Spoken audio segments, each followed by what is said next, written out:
hard to imagine a steeper fall from grace than that experienced by Robert Mueller this week, the special counsel, in whom the left, Graham, had invested so many of their hopes to take down President Trump by any means which availed themselves, was reduced from a man presented as a paragon of competence and integrity to sort of a doddering old man past his prime, stumbling over and over, seemingly uninformed about his own report. And both sides of the political aisle, Graham, seem to agree that it was an embarrassing performance for Mueller to leave as his swan song. Do you think that the Democrats were taken aback by how incompetent this guy appeared to be? Well, Tim, I think that's a possibility. It's hard to say. I certainly, it seems clear that the Democratic Party's allies in the media were very taken aback and very disappointed by it. And I also think that obviously the Democrats on these committees were looking for some good sound bites. A few times they tried to attempt to coerce Mueller into reading aloud from his own report, which apparently he did not write and neither did he read. And that would have been some great compelling sound bites for them to have Mueller himself read parts of those reports. He declined to do so, of course, on a couple of occasions. So I think all in all, it's hard to imagine that the Democrats were not disappointed by his performance.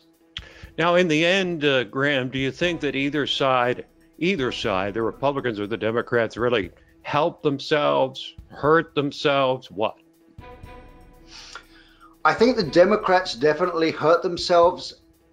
I think from their perspective, a much better strategy, I believe, would have been if they had publicly said, we have decided not to ask Mr. Mueller to testify because he's made it clear that he is not going to indulge in speculation. He's not going to go outside of the, as they say, the four corners of his report.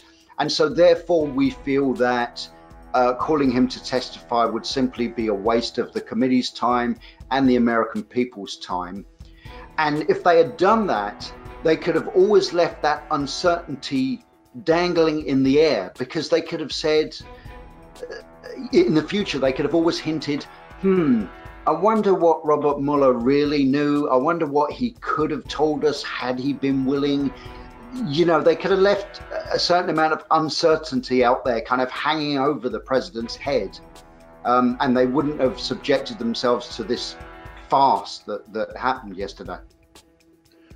Now, one of the things that Mueller refused to do, either because he didn't know about it, he didn't seem to know much about his own report, was refuse to answer any questions regarding the origination of the investigation, going all the way back to Joseph Mifsud, who first dropped the information on George Papadopoulos, who's going to be a guest on Liberty Nation Radio this week, by the way, and Christopher Steele. The genesis of the investigation, he said it was outside of his purview.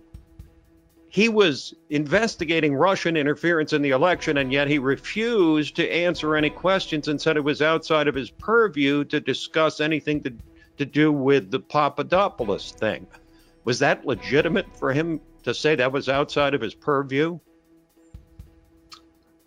Yes, I think it wasn't legitimate for him to claim that it was outside of his purview, because, as you said, one of the special counsel's primary tasks was to investigate Russian interference in the 2016 election. And since we now all know that at least some of the scurrilous and unverified claims in the so-called Steele dossier actually originated with the Russians and possibly with Russian intelligence agents, I think for him to say that was outside of his purview, well, that was potentially Russian interference in the 2016 election. So that's kind of ridiculous, I believe. And nevertheless, that's what he did. Now, in the wake of Mueller's what has to be described as a disappointing performance for Democrats, Is there any stomach left for impeachment after that kind of pathetic performance by Mueller? Or is the impeachment train been derailed pretty much permanently? No, I don't think it has. I think the Democrats will simply look for other reasons to seek Donald Trump's impeachment, President Trump's impeachment. I think certainly I think everyone has to come to the realization that the whole collusion conspiracy theory is absolutely dead now. And I really believe that Robert Mueller probably put a stake through the heart of the obstruction of justice theory as well, to be honest with you. But the Democrats will move on to investigating the president's business dealings, his personal finances, all kinds of other things. And so I don't think the idea of impeachment is dead, and purely because the Democrats will want to keep it alive. Even if they don't intend to go through with it, they're going to want to keep it alive to appease a certain section of their base.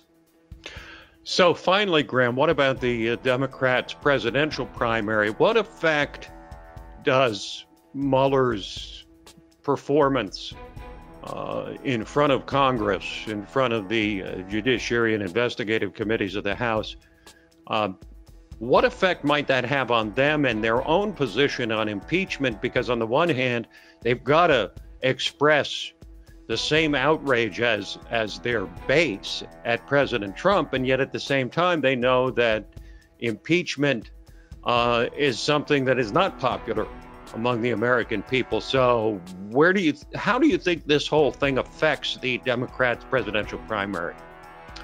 I think we're still going to, even among the presidential contenders on the Democratic side, we're going to still hear a lot of talk about impeachment.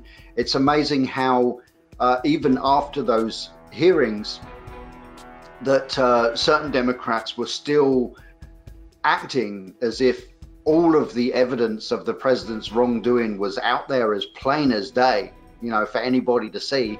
I think they'll probably sweep this whole unfortunate event under the rug, so to speak, and to appease their more hardcore progressive, more kind of Trump-hating base. Those primary contenders are still going to be talking about impeachment, and I think come next year, once the Democrats actually nominate their challenger to the president, that all of a sudden probably won't hear any more talk of impeachment at that point. Except through all the sound bites of them demanding impeachment from the months past. The Trump presidential campaign is not going to miss a beat in terms of playing back all the sound bites from these Democratic debates. You can be sure of that. Thank you, Graham. Appreciate it. You're welcome, Tim. Thank you. That's Graham Noble, LibertyNation.com chief political correspondent. I'm Tim Donner. If you like this, please like and subscribe to the LibertyNation.com YouTube channel. Till next time, this is Tim Donner with another LNTV. See you later.